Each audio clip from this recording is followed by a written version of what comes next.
Habari ndugu mtazamaji, karibu kwenye Gavoo News ikiletwa kwako na mimi Zulfa Rashidi.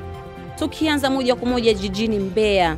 Mwenyekiti wa Chama cha Demokrasia na Maendeleo Chadema, Tundu Lissu, ametangaza rasmi aliyekuwa katibu mkuu wa chama hicho, Dr. Willibrod Slaa, kuwa amerudi ndani ya chama baada ya kutengana kwa muda mrefu. Akizungumza katika mkutano wa hadhara uliofanyika mjini Mbeya, Lissu ameeleza kuwa licha ya tofauti zilizowahi kutokea, Chadema imemsamehe Dr. Slaa na kumkaribisha tena ndani ya chama hicho.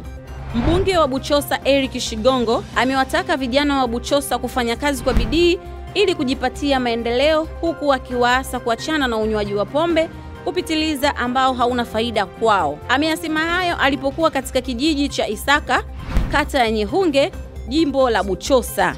Amesema vijana wengi wa Buchosa wamekumbwa na tatizo la unywaji wa pombe kupitiliza ambao hauna faida na unadidimiza maisha yao.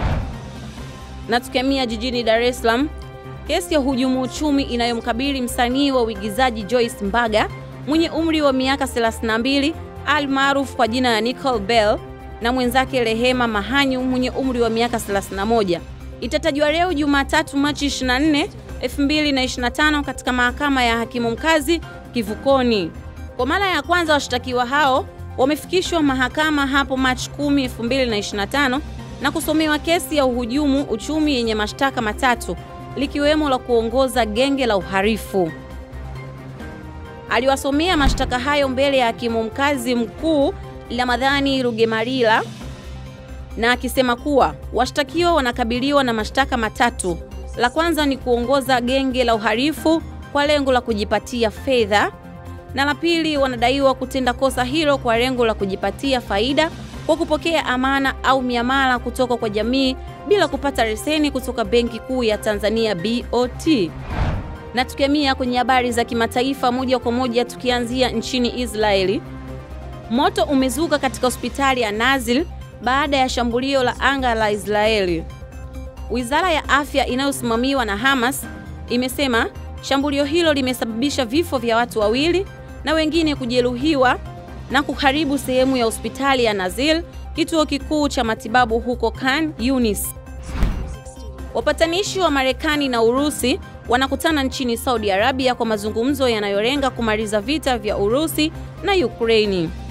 Mazungumzo hayo kati ya Marekani na Ukraini yalifanyika mjini Riyadh jana usiku katika kile ambacho ujumbe wa Ukraini ulieleza kuwa ni mkutano wenye tija na umakini.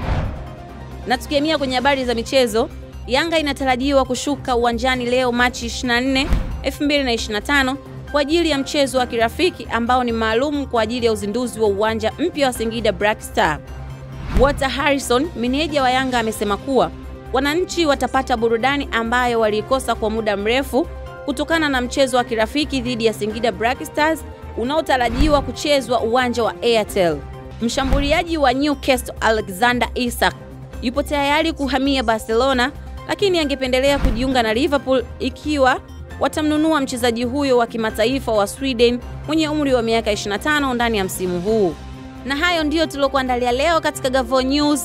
Usisahau kucomment, kulike na kusubscribe katika channel zetu zote tunazopatikana kwa jina la Gavoo Media.